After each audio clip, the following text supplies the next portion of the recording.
I'm making sure that I don't change which yarn is on top.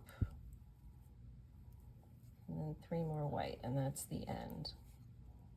And then I just have some plain garter stitch stitches here because, as I said, this is a swatch. Okay.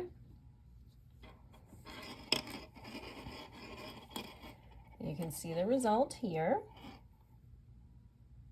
Everything looks nice and even. Nice and even on the back.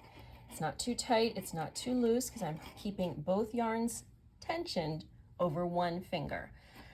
And the only major thing I'm doing is that if there's a long group of stitches, usually 4 or more, I'm going to make sure I stretch the stitches out a little bit before I pull the next color. Okay, now I'm going to grab our next color. So I'm going to break the blue. This is the Jameson and Smith, so it's very easy to break. So let's add our next color so I can demonstrate anew. This time we're starting with the dark blue.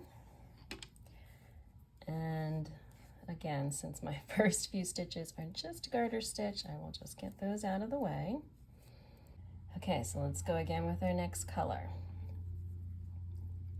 So again, I'm tensioning both yarns. I have both yarns that I'm holding in my right hand and just putting one in front of the other, putting some space between them, and then as needed, just spreading them out a little bit so that I can, and of course I'm slowing this down for the demonstration, but I can actually move a little bit faster than this when I am knitting in real life. So I start with 2 blues,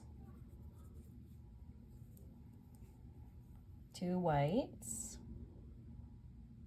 and you get pretty good at sliding the needle in between your strands if you need to. 1 blue,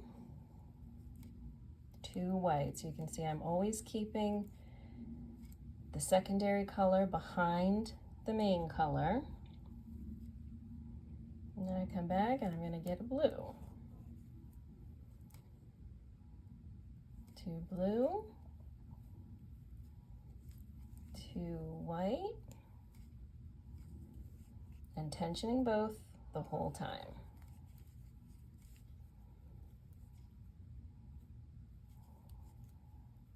3 blue,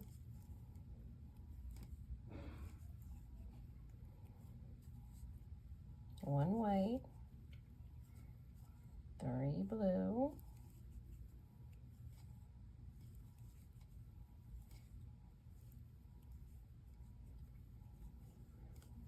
2 white, and now we're back to the 2 blue where we started.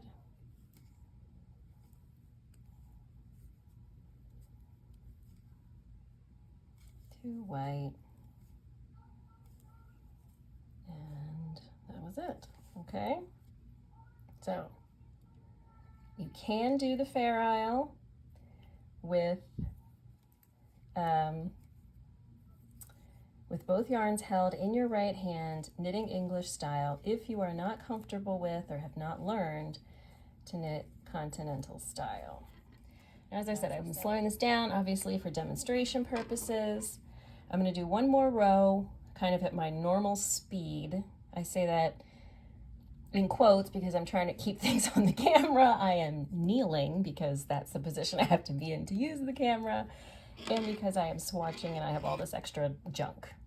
But I'm going to try to demonstrate so you can see that you really can knit at a normal speed doing it this way.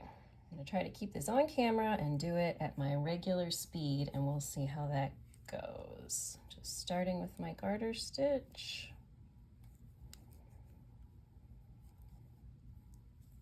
Okay, both yarns here, and let's see how we do. I'm also trying to look off to the side to keep my eye on the pattern, so bear with me. Here we go.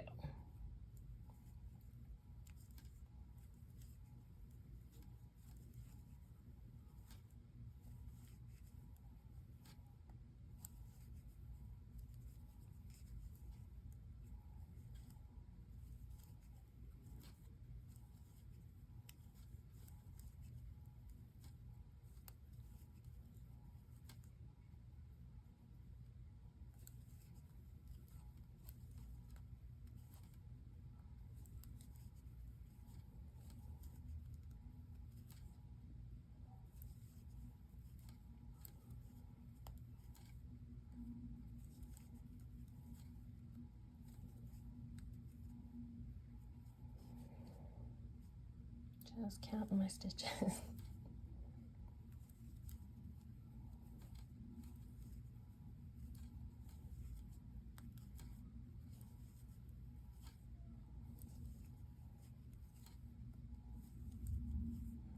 All right, so you can see I was able to, even with some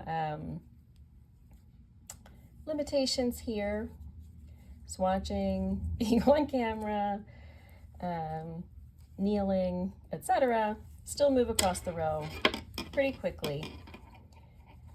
And everything is still looking nice and neat. Nice even strands. Stitches are not stretched, not too loose, keeping the pattern. So I hope you found this useful. I hope that if you have been hesitant to try stranded knitting because you don't knit with both hands, that you will go ahead and give it a try using this method or a similar method with both yarns in one hand. Thank you for joining me for this tutorial / demonstration, and I will see you again soon.